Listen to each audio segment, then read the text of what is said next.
This is the ASUS Transformer book T100HA. It's the latest in the classic range of Transformer books. It doesn't follow the Qi line, but the classic Transformer book T100 line, which is really the sort of low-cost entry-level 2-in-1 from ASUS. This one's quite a bit different from the previous models. It gets quite a major update in terms of processor.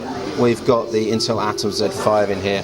This is the AT500, 1.44 gigahertz. I think goes to 2.3 gigahertz. It's not the low-end X5. It's the mid-range X5 that sits just under the X7. Now that also enables a full 64-bit operating system, and in this case we've got 4 gigs of RAM in there. So significant upgrade in terms of RAM and processor, especially on the GPU side for the T100.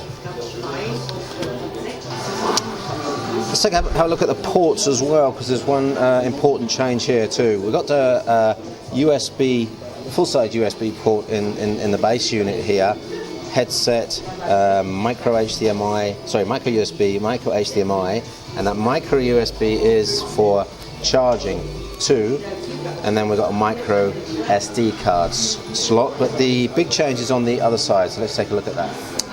There it is. It's the USB-C port. Now we're not 100% sure whether that supports USB 3.1 or just USB 2 through that physical port, or whether it can be charged through that as well, but that at least is going to give you a standard port in the future, and I hope it supports at least 3.0, 3.1, or you can charge it through that as well to give you some nice options on charging and data connectivity.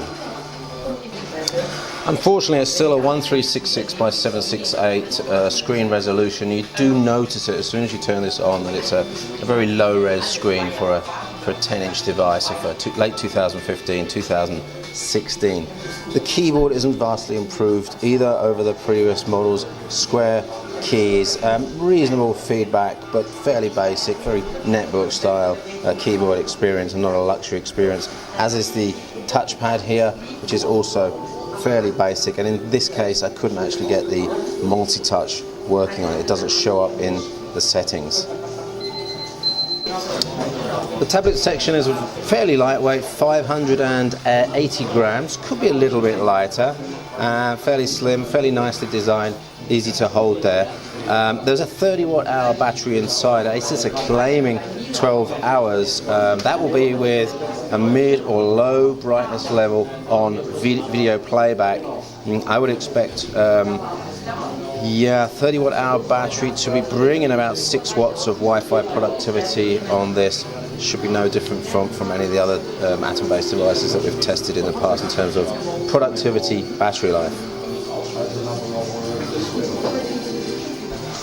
So a quick look at the device manager inside tells us that there's no AC Wi-Fi support and there's no GPS inside this model, which is a shame because Windows 10 obviously supports GPS with its updated maps and navigation application. There's the docking station. It's a magnetic dock and seems to be fairly secure. A little bit of looseness on that, but that's normal with these center-mounted docks here. Magnetic removal, and it goes together quite nicely and ends up as a fairly compact unit there.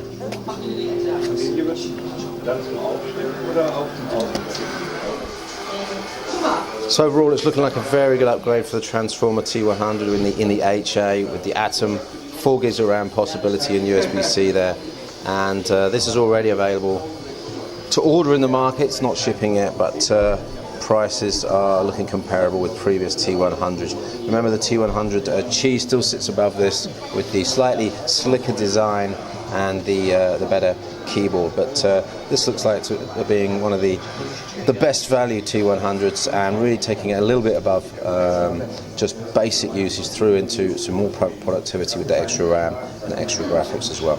So that's the T100HA at the ASUS Center here in Berlin at IFA 2015.